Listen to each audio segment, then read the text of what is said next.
What if I told you that some of the most capable farm machines ever built are rotting in barns, rusting under trees, and dying in scrapyards, completely forgotten?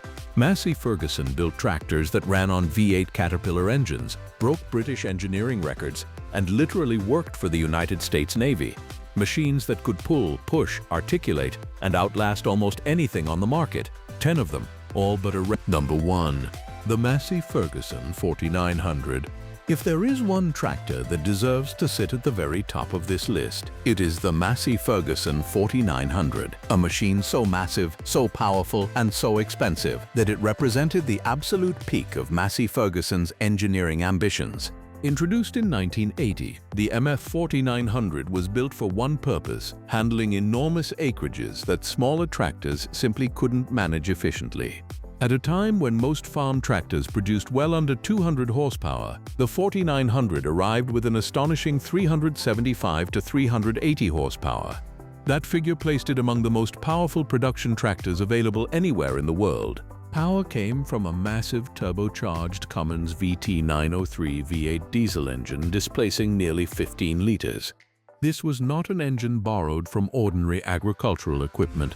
It was a serious industrial power plant capable of delivering tremendous torque under heavy loads.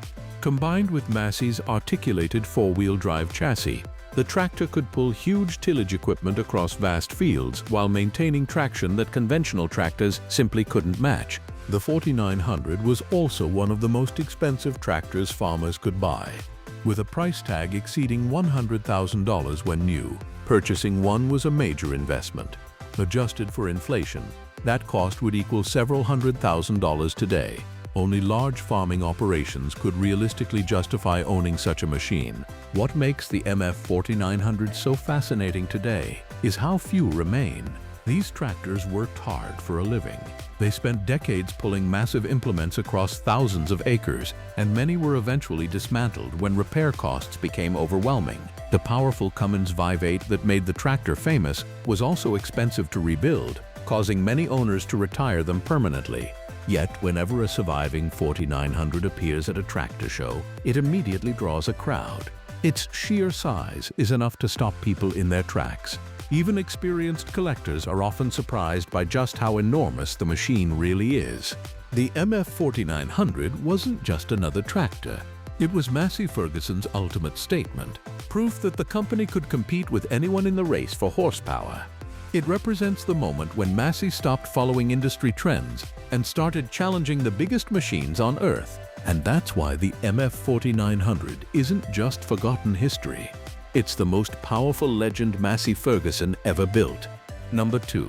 The Massey Ferguson 98. Here is a story that Massey Ferguson probably did not want in the brochures. By the late 1950s, Massey Ferguson found itself in a difficult position. The newly merged company, born from the 1953 union of Massey-Harris and the Ferguson Company, simply did not yet have the engineering capacity to build large, high-horsepower tractors from scratch. But the market demanded them. Farmers needed power. Competitors were delivering it. So Massey Ferguson did something bold or arguably pragmatic, depending on how you look at it. They bought tractors from other manufacturers, modified them cosmetically, painted them red, and sold them under the Massey badge. The MF98 was built by Oliver, based primarily on the Oliver 990, fitted with a distinctive Massey hood and grille, and powered by a 3-cylinder 213 cubic inch Detroit diesel 3-71 engine. Now, if you've never heard a Detroit diesel two-stroke engine run, let me describe it for you. They are extraordinarily loud. Farmers running an MF98 in the 1960s could reportedly be heard from 2 miles away. That is not an exaggeration. That is the kind of mechanical roar that announced your arrival to the entire township. The MF98 produced around 61 horsepower on the drawbar and 85 horsepower at the PTO. In 1962, this tractor cost approximately 8,188 parts, which translates to roughly $70,000 in today's money. That steep price tag, combined with its unusual sound and the slightly confusing badge identity, meant it was never hugely popular. Production numbers were very limited. Reportedly, just around 500 units were sold to the public, with 2 prototype units preceding them. Meanwhile, the MF97 was sourced from Minneapolis-Moline, based on the MM706, and the MF95 was also an MM-based machine. So in this short but fascinating chapter, Massey Ferguson was essentially a very expensive coat of red paint on someone else's engineering. The MF98 is a time capsule of corporate survival. It represents what a company does when its ambitions exceed its current capabilities.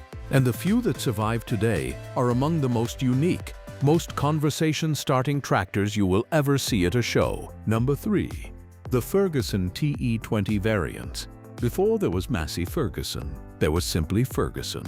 And before Ferguson could merge with Massey-Harris, Harry Ferguson produced one of the most consequential tractors in agricultural history, the TE20, manufactured from 1946 to 19... Now, most people have heard of the Grey Fergie, but the TE20 exists in a family of variants that have largely been forgotten, despite the fact that this design changed farming forever. The TE stood for Tractor, England, the 20, referring to a tax horsepower rating based on engine size rather than actual output.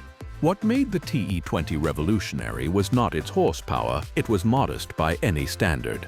What made it revolutionary was Harry Ferguson's invention of the hydraulic three-point hitch system.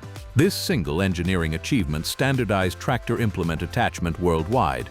Every tractor you see working a field today, regardless of brand, uses a version of the system Harry Ferguson designed and the TE20 popularized. The TE20 was produced in an extraordinary range of configurations. There were standard chassis models, high-clearance versions, row crop variants with single or twin-wheel fronts, vineyard models, industrial versions, and fuel variants that ran on diesel, gasoline, kerosene, TVO, tractor vaporizing oil, lamp oil, and LP gas. The sheer adaptability of this single platform was remarkable. By the time production ended, the Banner Lane factory in Coventry alone had built over 3 million tractors or kits based on this design. Taffe in India bought a license to build them in 1960 and continued manufacturing until 2002. In 2015, AgeCo relaunched the concept in East Africa as a people's tractor. One historian noted, "It is not an exaggeration to say there is no other tractor design in history that has contributed more to the feeding of the world." The forgotten part, the sheer diversity of the TE20 variants. Most people know the Grey tractor. Almost nobody knows about the vineyard versions, the industrial specials, or the high-clearance crop models that worked in completely different environments. This one platform truly could do anything. Number 4. The Massey Ferguson MF95 Super. We touched on the MF98 and the badge engineering era. But the MF95 deserves its own spotlight because of just how deeply the Minneapolis-Moline DNA runs through it. Introduced in 1958, the MF95 was built at the Minneapolis-Moline plant on Lake Street in Minneapolis, Minnesota. Workers at that plant built both the Minneapolis-Moline 705 two-wheel drive and the MF95 on the same production line. The Massey version had a few cosmetic differences: a different front casting, different seat, Massey badging, and of course, red paint, where MM used Prairie Gold. The MF95 produced around 70 horsepower. It was a serious tractor for its era, aimed at row crop farmers who needed something bigger than the 65 or 85, but didn't yet have access to the large articulated machines that would come later. Here is the remarkable detail that former MM plant workers have pointed out. The MF95 actually sold for about $1,000 less than the equivalent MM705, which caused considerable frustration among Minneapolis-Moline dealers who were competing directly against a cheaper version of their own tractor. The MF95 Super represented Massey Ferguson's honest acknowledgement that it needed horsepower on its dealer lots faster than it could develop that horsepower internally. It worked. The tractor sold. But it also meant that Massey was, for a short time, not entirely building its own tractors. Today, the MF95 is a genuine conversation piece at any vintage show. Few people realize they're looking at what is essentially a Minneapolis-Moline wearing a Massey badge. That dual identity makes it one of the most historically interesting tractors the brand ever put into a farmer's hands. Number 5. The Massey Ferguson 1 the Lynchard and 1130. By 1964, Massey Ferguson had grown tired of borrowing other manufacturers' engineering. They were ready to build something entirely their own, something big, powerful, and unmistakably Massey. The result was the 1100 series, often called the Red Giants, and they were developed under the supervision of Lee Elphus. The 1100 was naturally aspirated, powered by a 354 cubic inch Perkins 6-cylinder diesel engine producing around 94 horsepower. It weighed approximately 11,000 pounds and sat on a high platform design that was modern, clean, and confident. Buyers could choose between a straightforward 6-speed gearbox or the 12-speed multi-power powershift transmission, one of the more sophisticated gearbox options available on any tractor at the time. The 1130 joined the lineup as the turbocharged version of the same 354 cubic inch Perkins engine, pushing output to around 109 horsepower on the drawbar. When the Red Giants released for the 1965 model year, the 1130 was the most powerful tractor Massey had ever built with its own hands.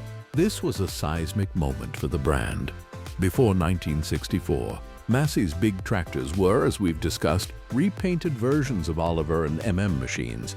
Now they had something entirely in-house, built with genuine engineering pride, and competitive with anything John Deere or International Harvester was offering in the same horsepower range. Later, gas and LP versions using 320 cubic inch Waukesha engines were added to the lineup, giving farmers fuel options depending on their local infrastructure and economics. The 1130 was eventually replaced by the 1135 in 1973, as Massey refreshed the entire 1000 series lineup with new sheet metal, minor power upgrades, and numerous refinements.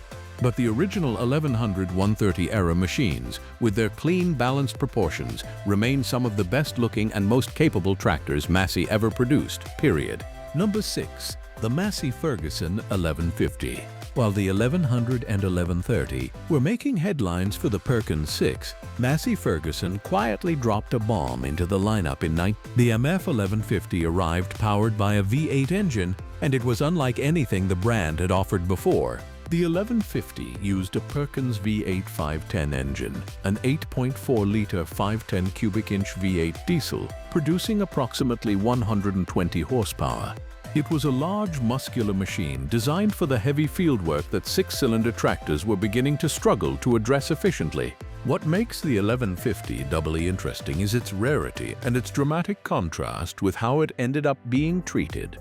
Because many of these tractors sat in fields, degrading under the elements. One well-documented restoration story involves a man named Bob Riley, who found an MF 1150 collecting rust under a tree, purchased it, and restored it completely. Partly because his father had owned multiple 1100 series tractors throughout his farming life, and the 1150 had personal significance. The V8 configuration gave the 1150 a distinctly different engine note and character from the straight 6 machines. It was replaced by the 1155 in 1973 as part of the broader series refresh, but the original 1150 occupies a special place in Massey's big tractor timeline. It was the V8 bridge between the first-generation Red Giants and the truly monstrous articulated machines that would follow. If you find one today, particularly in decent condition, you're looking at a machine that most casual observers wouldn't even know existed. Number 7. The Massey Ferguson 1200. By the early 1970s, the race for horsepower was accelerating globally.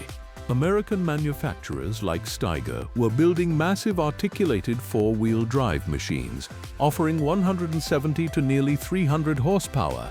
Massey Ferguson couldn't ignore this trend. Their response came in the form of 3 articulated tractors developed simultaneously: the massive 1800 at over 200 horsepower for North America, the 1500 with unheady horsepower also for American prairie operations, and the MF 1200, a smaller European-oriented machine rated at 105 horsepower. The MF 1200 holds a specific and remarkable distinction. It was the first articulated four-wheel drive tractor ever manufactured in Britain.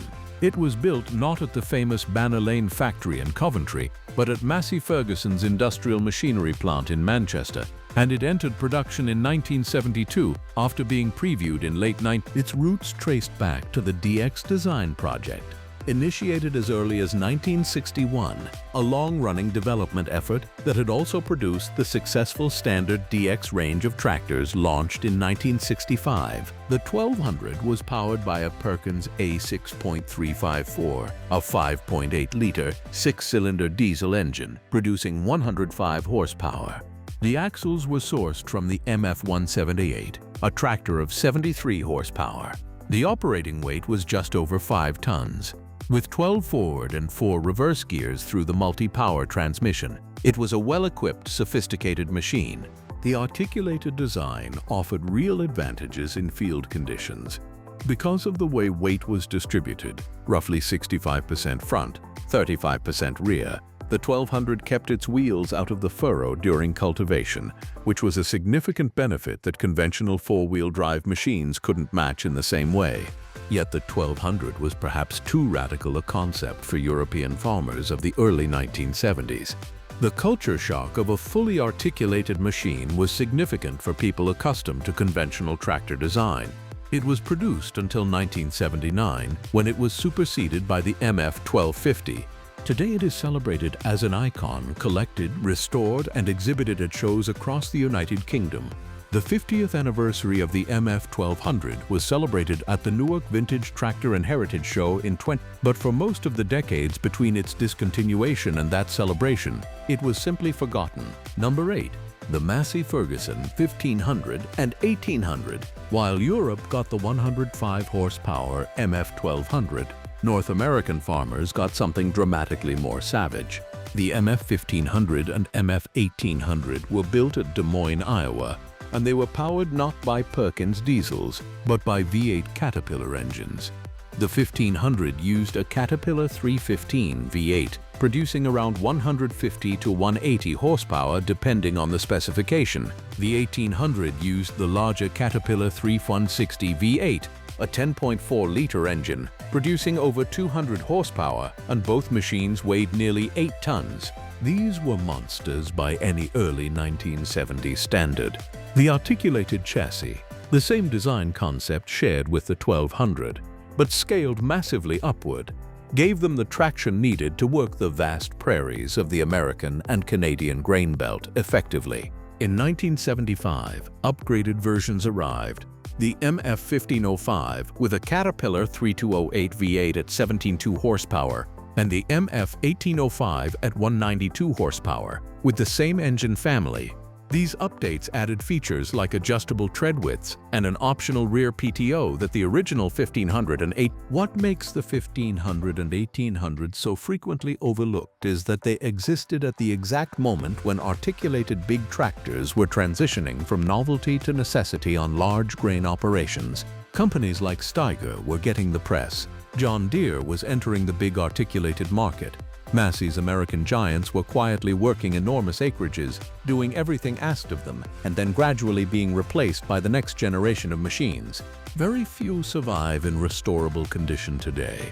When you do find one, the Caterpillar V8 under the hood is what makes experienced tractor people stop and stare. Number 9. The Massey Ferguson 488. If the 1500 and 1800 were big, the MF-4000 series that followed them were enormous. By the late 1970s, Massey Ferguson had moved to Cummins V8 engines for their largest articulated machines. The 4880, introduced in 1978, was powered by a Cummins VT903 V8, a turbocharged 14.8-liter diesel engine producing 320 horsepower. It was one of the highest horsepower tractors offered by any mainstream manufacturer at the time. The 4840 sat just below it at 2065 horsepower, also using the Cummins V903. And above the 4880 stood the extraordinary MF-4900, introduced in 1980 and producing 375 to 380 horsepower from the same Cummins VT903 family, with an original retail price of approximately $104,890, making it one of the most expensive production tractors ever sold when new. The 4000 series was built with the articulated chassis that Massey had refined through the 1500 and 1800 generations, but with far more horsepower, more sophisticated transmissions, and the cab comfort improvements that late 1970s farmers expected. What happened to these machines? Like many high-horsepower tractors of the era, they worked enormous acreages, were heavily stressed, and many were eventually parted out when repair costs became prohibitive. The Cummins VT903 engine, while powerful, had a reputation for being expensive to rebuild. Survivors exist but are genuinely rare. The MF 4880 and 4900 occupy a chapter of Massey history that even dedicated enthusiasts sometimes overlook entirely, overshadowed in popular memory by the more famous green and yellow competition. Number 10. The Massey-Harris I-330. We began this list with a Navy contract, and we'll close it with a celebration. In 1947, Massey-Harris, the predecessor company that would become Massey Ferguson, celebrated its centennial. 100 years of agricultural equipment manufacturing. To mark the occasion, they produced the Massey-Harris I-330, a versatile, capable tractor that came with something almost no other tractor of the era offered on a standard agricultural machine: original steel wheels. The MH-55 was a significant machine in terms of its horsepower and capability for 1947.